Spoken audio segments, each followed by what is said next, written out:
நம்ம இன்னைக்கு வந்து ரீபோ அப்படிங்கிற கேம் விளையாட போறோம்.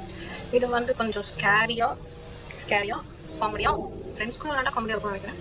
நம்ம விளையாண்டாலும் காமெடியா தான் இருக்கும். வாங்க பார்க்கலாம். எனக்கு என்ன கண்ட்ரோல்ஸ்லாம் கரெக்டா வரல, அதனால டென்ஷன் ஆகாம பாருங்க. நானே டென்ஷன் ஆக இல்லைங்க. என்ன பண்றது, ஆத்தி எடுத்த உடனே வேணுங்களா? என்னடா எதுவுமே நான் எடுக்கல, வந்தவொடனே எனக்கு போட்டு தள்ளிடு.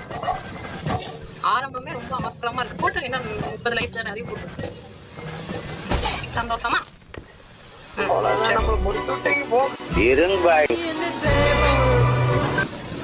இப்போ வந்து கேம் முடிஞ்சிருச்சு, அவ்வளவுதான். நம்ம ப்ரோ பிளேயர்ஸ், அதனால டக்குன்னு முடிச்சிருக்கோம். ஒண்ணுமே கிடையாது. ஃபர்ஸ்ட் லெவல்ல நம்ம டக்குன்னு ஃபர்ஸ்ட் இயர் ப்ரோ பிளேயர்ஸ் சொல்லிக்க வேண்டியதான் அப்படி நம்மளே. சரி, ஓகே. இந்த வாட்டி போறோம், ஷாப்பிங் பண்றோம், வெளியே போட்டுட்டு வரோம். அவ்வளவுதான். ஸ்டேஷன். ஓகே போலாம் வாங்க.